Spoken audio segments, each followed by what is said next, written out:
Get 3 months of local news for just 99 cents a month. You'll get unlimited access to the news you need to stay engaged and connected to your community. Visit Inforum.com/subscribe now to get 3 months of local news for only 99 cents a month. Gate City Bank was founded 100 years ago this summer. Employees today say after more than a century, you'd be surprised at what hasn't changed. Hi, this is Tracy Briggs, and welcome to Back Then. Well, for any of us who grew up in the region over the past 50 years or so, it was a part of the soundtrack of our lives. The lyrics went something like this. When you come to Gate City Savings and Loan, you're saving for a better way of life. Well, you might be hearing people downtown humming that popular jingle again as Gate City Bank celebrates its 100th anniversary. After a couple of years of planning, including a new book about its history, the bank is celebrating with a look at the past and how that past continues to affect the way people do business today. Amy Durbin, who is an executive vice president of the bank, said, "We learned a lot about our roots, triumphs, and challenges. We're ready for this 100th anniversary." In 1923, the state of North Dakota was just over 30 years old, and its largest city, Fargo, had a population of just 22,000 people. Unlike many urban areas of the nation, which were thriving in the early part of the Roaring '20s, North Dakota, because of its reliance on agriculture, struggled after years of low rainfall and wheat output. Enter William D. Gillespie and 7 others who decided if they started a building and loan association, they might be able to help working-class families become homeowners. They called their new business, located in the old Graver Hotel, Gate City Building and Loan. The origin of the name came from the railroad nicknaming Fargo as the Gateway to the West in 1872. The business, which was chartered on July 2, 1923, grew fast with $1 million in assets by 1930. That's about the equivalent of $17 million today. Gillespie and his staff had helped thousands become homeowners.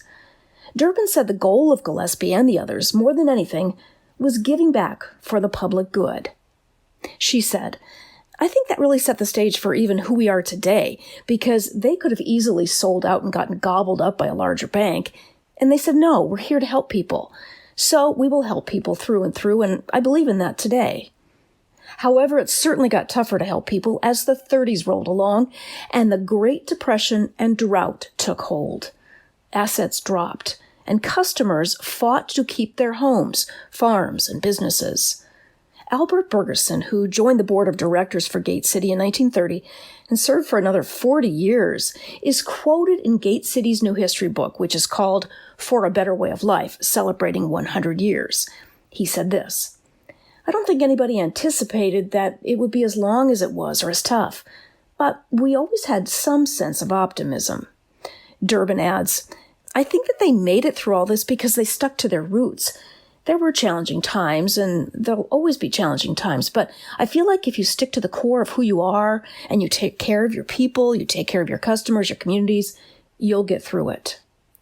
Times were much better in post-war North Dakota as Gate City continued to grow.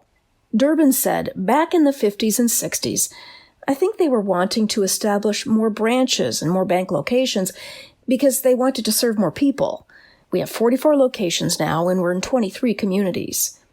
And one of the highlights in 1956 was the construction of a new state-of-the-art headquarters on 5th Street and 2nd Avenue in Fargo, where Gate City still stands today.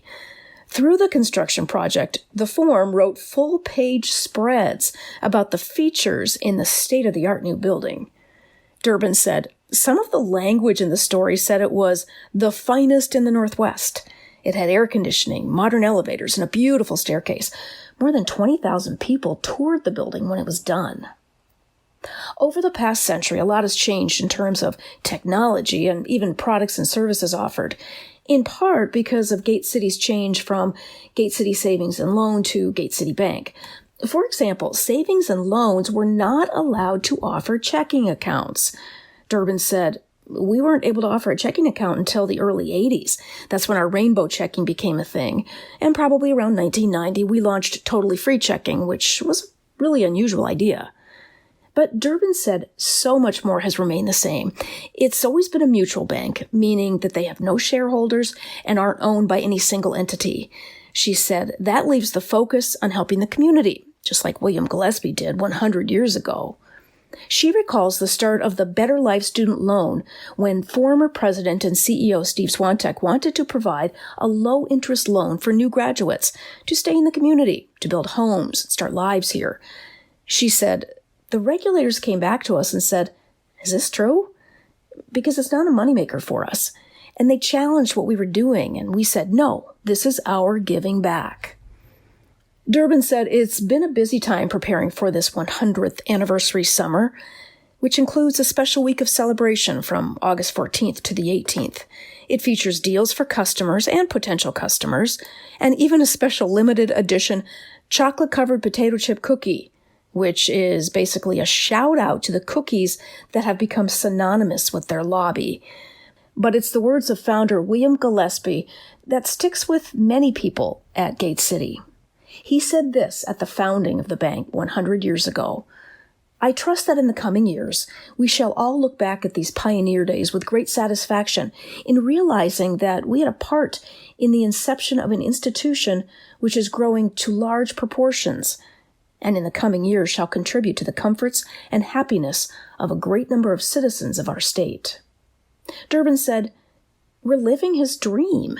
We're living his dream. When they opened their doors, it was to provide mortgages for customers.